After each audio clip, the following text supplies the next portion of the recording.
Hi hello welcome to the beautiful episode of my life stories. അപ്പോൾ ഇന്ന് നമ്മൾക്ക് ഒരു അത്യാവശ്യം വിളഞ്ഞ ഒരു പപ്പായ കിട്ടിയിട്ടുണ്ട്.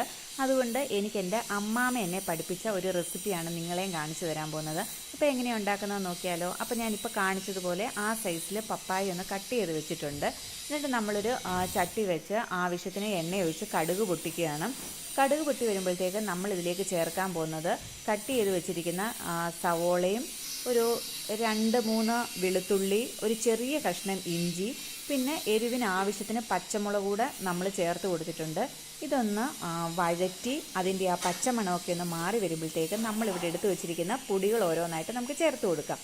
മഞ്ഞൾ പൊടി ആവശ്യത്തിന് ചേർത്തിട്ടുണ്ട്, അതേപോലെ ഉപ്പ്. പിന്നെ ഞാനിവിടെ എടുത്തിരിക്കുന്നതെന്ന് പറഞ്ഞാൽ കാശ്മീരി ചില്ലിയാണ്. കാരണം നമ്മൾ മുളക് ചേർത്ത് കൊടുത്തിട്ടുണ്ട് എരിവിന്. അപ്പോൾ പിന്നെ എരിവുള്ള മുളക് പൊടിയും കൂടെ ചേർത്താൽ ഓവർ എരിവായിട്ട് നമ്മളുടെ ആ കറിയുടെ ആ കറക്റ്റ് ടേസ്റ്റ് നമുക്ക് കിട്ടില്ല. പിന്നെ ഒരു 2 ടേബിൾ സ്പൂൺ മല്ലിപ്പൊടിയാണ് എടുത്തിരിക്കുന്നത്. മല്ലിപ്പൊടി ഇതിൻ്റെ ഒരു മെയിൻ ഹൈലൈറ്റാണ്. അതേപോലെ നമ്മൾ ചിക്കൻ മസാല ചേർത്തിട്ടുള്ളൊരു കറിയാണിത്. കാരണം നമ്മൾ ഇറച്ചി മീനുമൊക്കെ വീട്ടിലില്ലാത്ത സമയത്ത് ഒരു ഇറച്ചിക്കറിയൊക്കെ കഴിക്കുന്ന അതേ ഒരു സെയിം ഫീല് കിട്ടുന്ന രീതിയിലാണ് നമ്മളിത് വെക്കുന്നത്.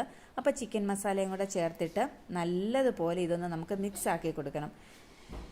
അപ്പം അടിപൊളി ഒരു കറിയാണിത്. ഇതുപോലെ എല്ലാവരും വീട്ടിലൊന്ന് ട്രൈ ചെയ്ത് നോക്കണം. എല്ലാവരുടെയും വീട്ടിൽ ഇപ്പം ഭൂരിഭാഗം ആളുകളുടെയും വീട്ടിൽ ഓമ കാണും. അപ്പം ഇതുപോലെ ഉണ്ടാക്കി നോക്കാൻ യാതൊരു ബുദ്ധിമുട്ടും ഇല്ല. എളുപ്പം തന്നെ നമുക്ക് നല്ല രുചിയിൽ ഇറച്ചിക്കറിയുടെ ടേസ്റ്റിൽ ഒരു കറിയും കഴിക്കാൻ പറ്റും.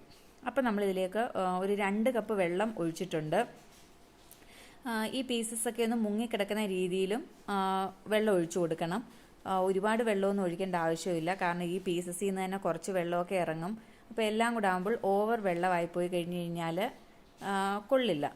ഭയങ്കര ലൂസായിട്ട് കിടക്കും. കറിയൊന്ന് കൊഴുത്ത് ഇരിക്കുന്ന പാകം അതാണ് നമുക്ക് വേണ്ടത്. അപ്പോൾ നമുക്കിതൊന്ന് അടച്ചു വെച്ച് വേവിച്ചെടുക്കാം.